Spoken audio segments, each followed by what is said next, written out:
John Wick, notorious hitman, the Baba Yaga, orphan, and loving husband. John Wick is a man known for many things, to the point where he's a walking myth in his world. One only needs to invoke the name John Wick and suddenly he becomes a biblical figure, a walking natural disaster. And as you and I both know, it's all true. Where John Wick walks, incredible death is to follow.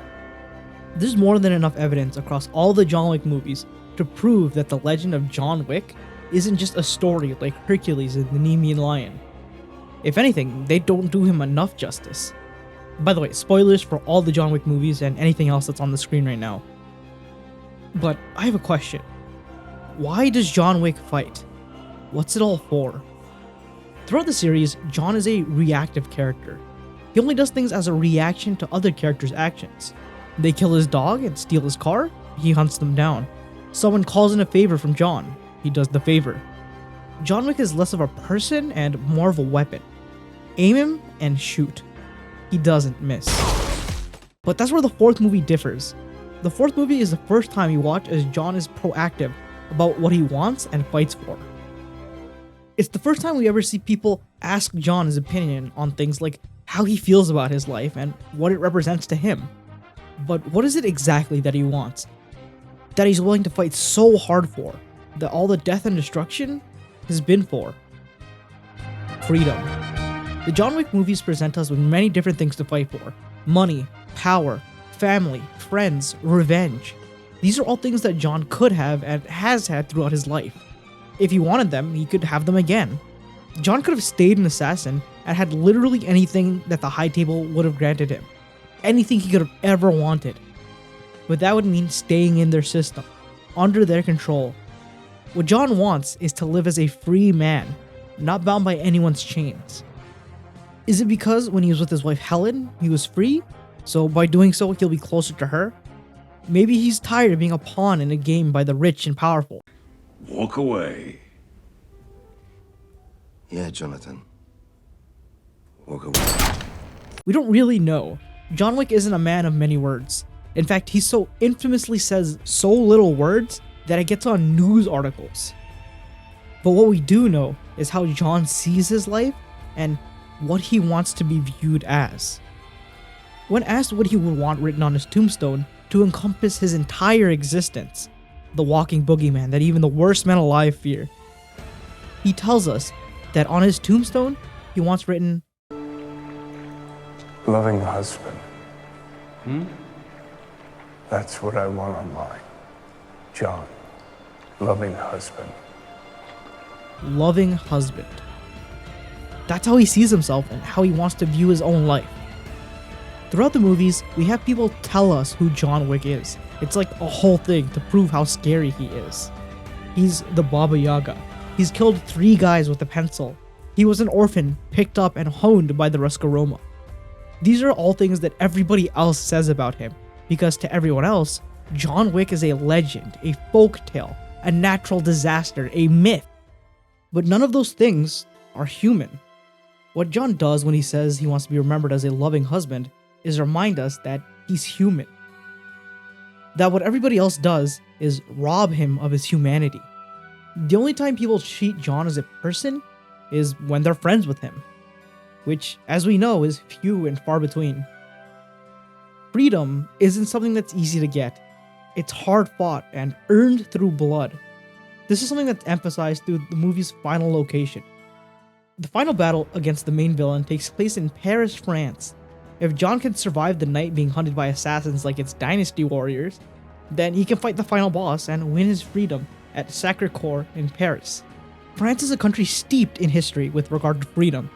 Even today, whenever you're watching this, could be the day it comes out or 50 years from now, I guarantee that the French are fighting for something that they feel is an injustice.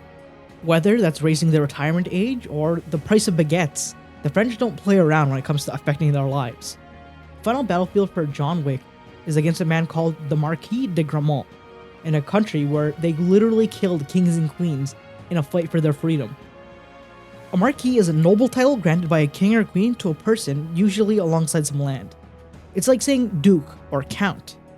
It's no coincidence that the person who bars John Wick from his freedom is a nobleman, a man who has inherited his title and power, and their final battle takes place in France. Like the fight for freedom in real life, John Wick's fight isn't won solely by him. John Wick is a hell of an assassin, the best even, but saying he did it alone is a lie. There are many moments throughout the movies where John gets help from somebody and it ends up being pivotal to his life.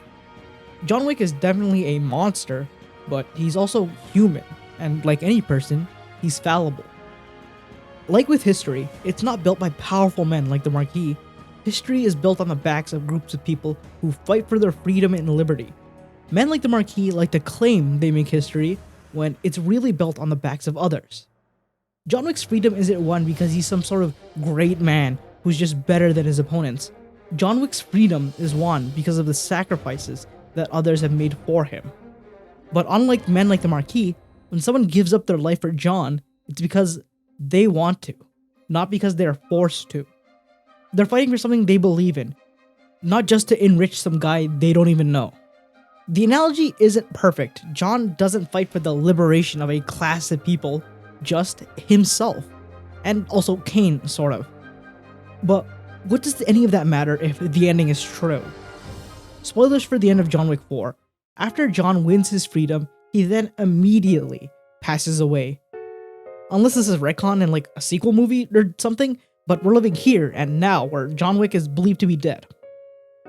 John fights so hard over the course of 4 movies, and for what? What is the point of freedom if you just die immediately? What value is there in something that you can't even use? John Wick is a symbol, like Icarus or the tortoise and the hare. What John represents is a story that is more than a person. John Wick is the advent of death, the tolling bell, the boatman to Tartarus. But all of those titles are for John Wick, the assassin, the puppet of the high table. John Wick at the end of the movie is a normal man, a free man, a man who had a wife and a dog and a really cool car. It doesn't erase history. John has killed tons of people in his quest for freedom, don't get me wrong. But what matters most is what it symbolizes to John to be free. The John Wick who dies is exactly what it says on the tombstone and nothing less. A loving husband. As a great man once said, it's better to die free than live as slaves.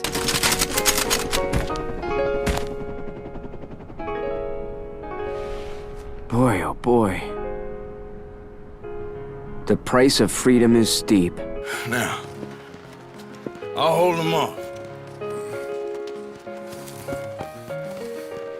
It would mean a lot to me. Please. Ain't no more time for talk. Go. Arthur, go to your family. Arthur, get the hell out of here and be a goddamn man.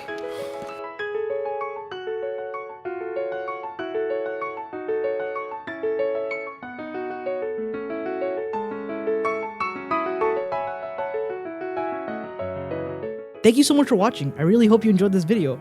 Let me know how you feel about it in the comments, and while you're down there, make sure to like the video and subscribe for more content just like this. I'll see you next video. Bye-bye!